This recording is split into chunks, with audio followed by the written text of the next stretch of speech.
வணக்கம் friends, welcome to Ramani's recipe diary. இன்றைக்கி நாம் வெஜ்ஜு ஃப்ரைட் ரைஸ் செய்யலாங்க. முதல்ல இந்த டிஷ்ஷை செய்கிறதுக்காக ஒரு 10 பீன்ஸை பொடியாக கட் பண்ணி எடுத்து வச்சுருக்கேன். கூட ஒரு கேரட், ஒரு கேப்சிகம், பெரிய சைஸில் ஒரு உருளைக்கிழங்கு, இது கூட பாதி அளவுக்கு பீர்க்கங்காயும் பொடியாக கட் பண்ணி எடுத்து வச்சுருக்கேன். நார்மலாக இது போல் வெஜ் ஃப்ரைட் ரைஸ் செய்யும்போது நான் நீர்ச்சத்து நிறைஞ்ச ஒரு காயை சேர்த்துக்கிறது வழக்கம். அதனால் இந்த முறை பீர்க்கங்காய் சேர்த்துருக்கேன். இப்போ ஸ்டவ் ஆன் பண்ணிவிட்டு ஒரு வானல் வச்சுட்டு, வானல் நல்லா காஞ்சி வந்த உடனே நாம் 3 ஸ்பூன் அளவுக்கு ஆயில் சேர்த்து விட்டுக்கலாங்க.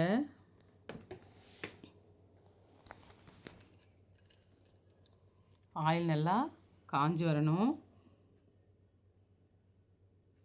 இது போல் காஞ்சி வந்த உடனே நாம் ஒரு சின்ன துண்டு பட்டையும் 3 கிராம்பையும் 2 ஏலக்காயும் சேர்த்துருக்கேன். சேர்த்துட்டு இது கூட ஒரு பிரிஞ்சி இலையை 2ஆக கட் பண்ணிவிட்டு சேர்த்து விட்டுடலாங்க.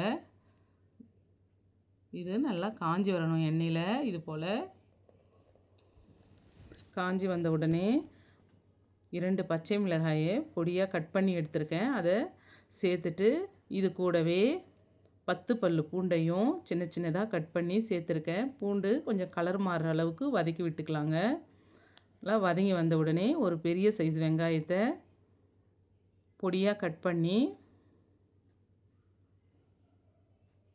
இந்த ஆயிலில் சேர்த்துட்டு வதக்கி விட்டுக்கலாங்க. இது போல் வதங்கி விட்ட உடனே கண்ணாடி பதம் அளவுக்கு வருங்க. வதங்கி அந்த அளவுக்கு வதங்கி வந்ததுமே நாம் ஏற்கனவே கட் பண்ணி வச்சுருக்கிற உருளைக்கிழங்கை சேர்த்துட்டு 2 நிமிஷம் போல் வதக்கி விட்டுட்டு மீதமுள்ள கேரட், பீன்ஸ், பீர்க்கங்காய், கேப்சிகம்மையும் சேர்த்து வதக்கி விட்டுக்கலாம். நாம் இதை வதக்கி வரும்போது தீயை கொஞ்சம் குறைவாக வச்சுக்கலாங்க. குறைச்சிட்டு வதக்கி விட்டுக்கலாம். நார்மலாக இது போல் வதக்கி வரும்போது காய்கறிலேருந்து லைட்டாக தண்ணி வரும், அதுலேயே சேர்த்து வதக்கி விட்டுக்கலாம்.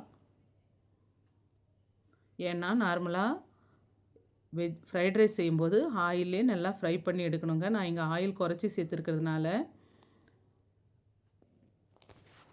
லைட்டாக தண்ணியும் சேர்த்து தண்ணியை தெளித்து 2 இல்லைன்னா 3 முறை வதக்கி விட்டுக்கலாம். இது கூட இந்த டிஷ்ஷுக்கு தேவையான அளவு சால்ட்டையும் ஒரு கொத்து கருவேப்பிலை இலைகளையும் சேர்த்துக்கலாம். இது போல் 2 இல்லைன்னா 3 முறை தண்ணியை தெளித்து இது போல் ஃப்ரை பண்ணி எடுக்கும்போது நல்லா காய்கள் வெந்து வந்துடும். நல்லா ஃப்ரை ஆகிட்டு பிறகு தண்ணி சேர்க்க வேண்டாம். இப்போ 1 ஸ்பூன் அளவுக்கு மல்லிப்பொடியையும் 3/4 ஸ்பூன் அளவுக்கு கரம் மசாலா பொடியும் சேர்த்து கலந்து விட்டுக்கலாங்க.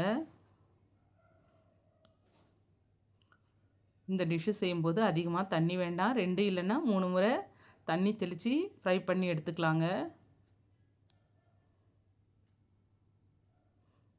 எல்லாம் கலந்து விட்டுட்டு 3/4 ஸ்பூன் அளவுக்கு மிளகு பொடி அரைச்சி வச்சுருக்கேன். மிளகு பொடியை காரத்துக்கு சேர்த்து விட்டுக்கலாம். நமக்கு காரம் கொஞ்சம் கூட வேணும்னா அதிகமாக கூட சேர்த்து விட்டுக்கலாங்க. நாம் ஏற்கனவே 2 பச்சை மிளகாய் சேர்த்ததுனால கொஞ்சம் பார்த்து சேர்த்துருக்கேன். இது போல் சேர்த்து நல்லா கலந்து விட்டுடலாம்.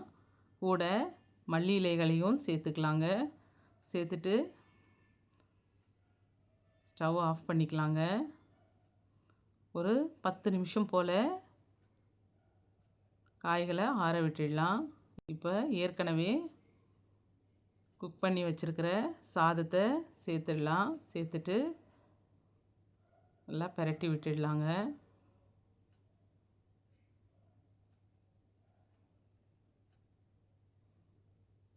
இது போல் நல்லா கலந்து விட்டுட்டு பாதி எலும்பிச்சம்பழத்தை கொட்டைகளை நீக்கிட்டு அந்த சாறை சேர்த்துட்டு திரும்பவும் நல்லா கலந்து விட்டுக்கலாம். அருமையான